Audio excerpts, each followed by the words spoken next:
Assalamualaikum warahmatullahi wabarakatuh. Perkenalkan, nama saya Nesta dan teman saya Afrizal. Di sini kami dari kelas Teknik Industri kelas C akan mempresentasikan materi dari mata kuliah pengantar Teknik Industri dengan materi pelatihan sistem produksi.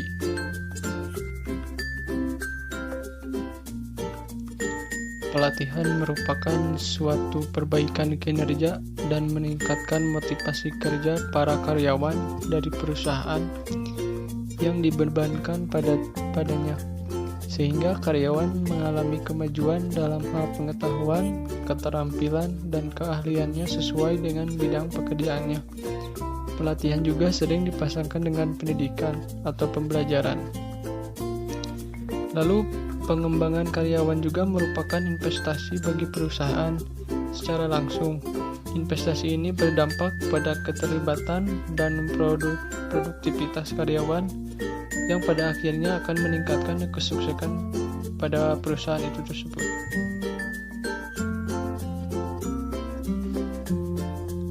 Lalu di sini ada prinsip-prinsip dan indikator pelatihan.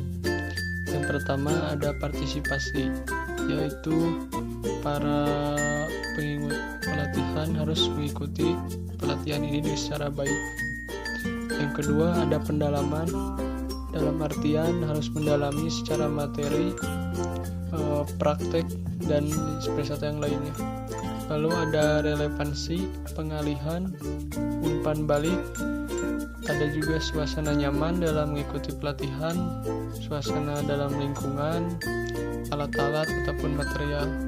Dan yang terakhir adalah memiliki kriteria.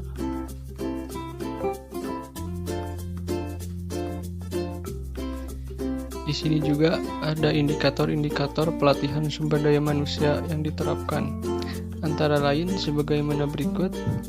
Yang pertama adalah prestasi kerja karyawan. Apabila prestasi kerja atau produktivitas kerja karyawan setelah mengikuti pelatihan, baik kualitas maupun kuantitas kerjanya meningkat, maka berarti pelatihan yang dilakukan cukup baik. Tetapi jika prestasi kerjanya tetap, maka pelatihan yang dilakukan kurang baik dan perlu adanya perbaikan. Yang kedua ada kedisiplinan karyawan. Jika kedisiplinan karyawan setelah mengikuti pengembangan dan pelatihan semakin baik, maka pelatihan yang dilakukan tersebut sudah baik. Akan tetapi, jika kedisiplinan tidak meningkat, berarti pelatihan yang dilakukan kurang baik. Yang ketiga, ada absensi karyawan. Kalau absensi karyawan setelah mengikuti pelatihan meningkat, maka pelatihan yang dilakukan tersebut sudah baik. Sebaliknya, apabila pelatihan yang diterapkan berarti kurang baik.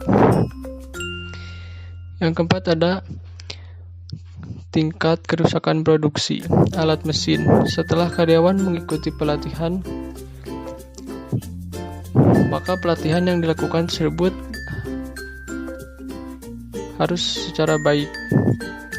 Tetapi jika pengembangannya dan pelatihan kurang baik, maka dalam perusahaan pun akan memiliki atau tingkat kecelakaan dalam mesin atau material.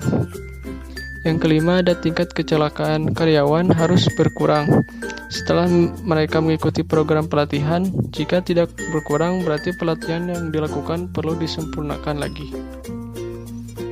Yang keenam ada tingkat pemborosan bahan baku, tenaga, dan waktu.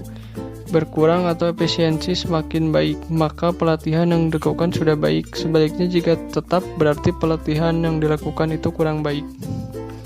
Yang ketujuh, tingkat kerjasama karyawan harus semakin serasi, harmonis, dan baik setelah mereka mengikuti pelatihan. Yang kedelapan, tingkat upah insentif karyawan meningkat setelah mengikuti pelatihan. Yang kesembilan ada prakarsa karyawan harus meningkat setelah mengikuti pelatihan.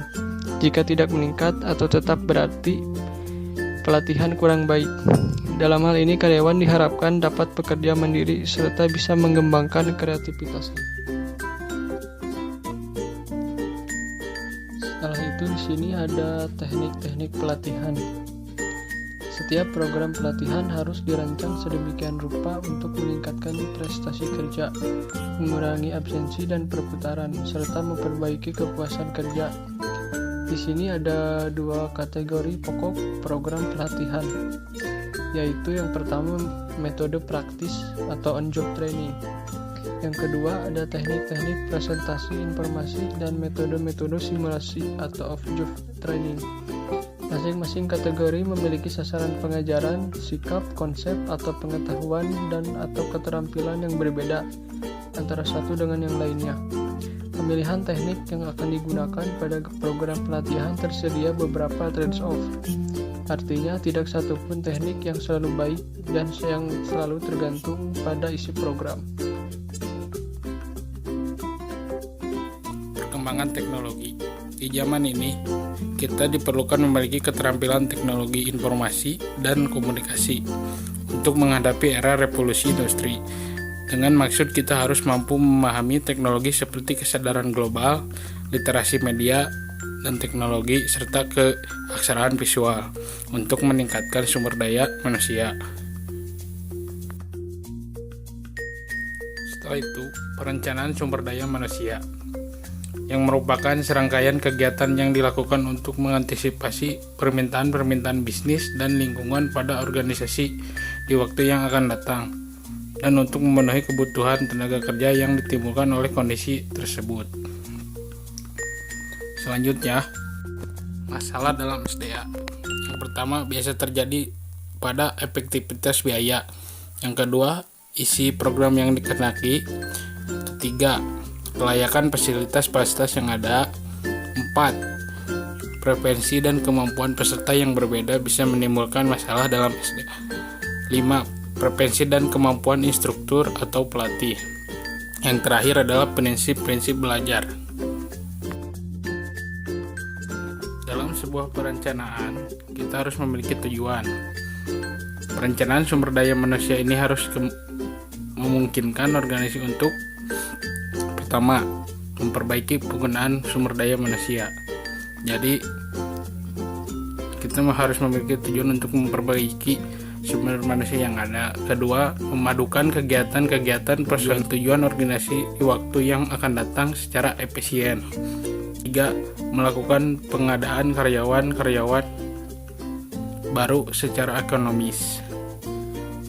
Yang keempat, mengembangkan informasi dasar manajemen personalia untuk membantu kegiatan-kegiatan personalia dan unit-unit organisasi lainnya. 5. Membantu program penarikan dari pasar tenaga kerja secara sukses. 6. Mengkoordinir program-program manajemen personalia yang berbeda-beda seperti rencana penarikan seleksi. Istilah pelatihan menunjukkan bahwa pekerjaan yang dilakukan adalah usaha-usaha yang berencana untuk mencapai penguasaan skill, pengetahuan, dan sikap pegawai.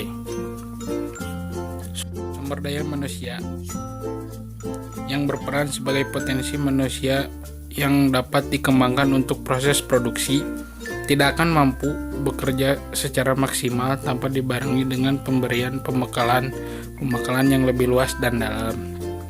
Salah satu di antara upaya tersebut yang dianggap paling berperan adalah pelatihan. Oleh karena itu, pelatihan haruslah merupakan keniscayaan bagi setiap lembaga.